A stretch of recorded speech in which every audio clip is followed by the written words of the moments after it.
নমস্কার বন্ধুরা, আশা করি সবাই খুব ভালো আছেন। আমিও খুব ভালো আছি। আরও একটি নতুন ভিডিওতে আপনাদের সকলকে স্বাগত জানাই। আজ আমি আপনাদের সঙ্গে ধনতেরাস সম্পর্কে আলোচনা করার চেষ্টা করব। আশা করি এই উপস্থাপনাটি খুব ভালো লাগবে। ভিডিওটি পুরো দেখার অনুরোধ রইল। ধনতেরাস হলো দীপাবলি উৎসবের প্রথম দিন এবং এটি ধনত্রয়োদশী নামেও পরিচিত। এই দিনে সমুদ্র মন্থনের সময় ধন্বন্তরী, আয়ুর্বেদের দেবতা এবং দেবী লক্ষ্মী, সম্পদের দেবী আবির্ভূত হয়েছিলেন বলে মনে করা হয়। এই কারণে এই দিনে দেবী লক্ষ্মীর পুজো করে এবং সমৃদ্ধি ও সুস্বাস্থ্যের জন্য নতুন জিনিসপত্র কেনা হয়ে থাকে। ধনতেরাস কেন পালন করা হয়?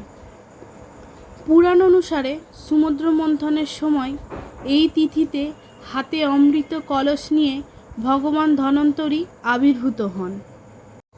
তিনি দেবতাদের চিকিৎসক এবং আরোগ্যর দেবতা হিসেবে পূজিত হন।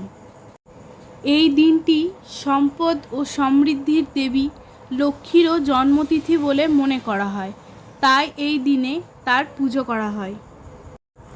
এই দিনে নতুন জিনিস কিনলে তা ঘরে স্থায়ী সমৃদ্ধি নিয়ে আসে। ধনতেরাসের দিন কি করা হয়? দেবী লক্ষ্মী এবং ভগবান ধন্বন্তরীর পুজো করা হয়।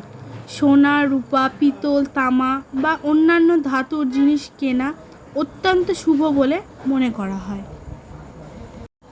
ধনতেরাস শুধু একটি উৎসব নয়, এটি সুস্বাস্থ্য এবং সমৃদ্ধির জন্য একটি বিশেষ দিনও, যা পরিবারের এবং অর্থনৈতিক উন্নতির জন্য পালন করা হয়ে থাকে।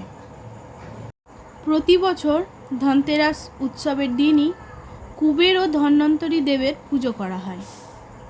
ধনতেরাসে বাসন কেনা হয় কারণ এটিকে শুভ বলে মনে করা হয় এবং সমৃদ্ধি ও সৌভাগ্যের প্রতীক হিসেবে বিবেচনা করা হয়।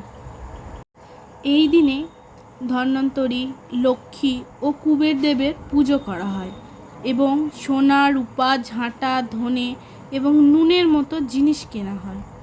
পূজার সময় লক্ষ্মীর আশীর্বাদ পেতে এবং সমৃদ্ধি অর্জনের জন্য এই দিনে কেনাকাটা করা হয়ে থাকে। আশা করি এই উপস্থাপনাটি আপনাদের খুব ভালো লেগেছে। ভিডিওটি ভালো লাগলে লাইক করবেন, কমেন্টে নিজের মতামত জানাবেন এবং আপনজনদের সঙ্গে শেয়ার করবেন এবং অবশ্যই আমার চ্যানেলটি সাবস্ক্রাইব করতে ভুলবেন না, যাতে আমি এই রকম আরও ভিডিও বানানোর উৎসাহ পাই। সবাইকে জানাই শুভ দীপাবলির আগাম শুভেচ্ছা। সবাই ভালো থাকবেন, সুস্থ থাকবেন। নমস্কার।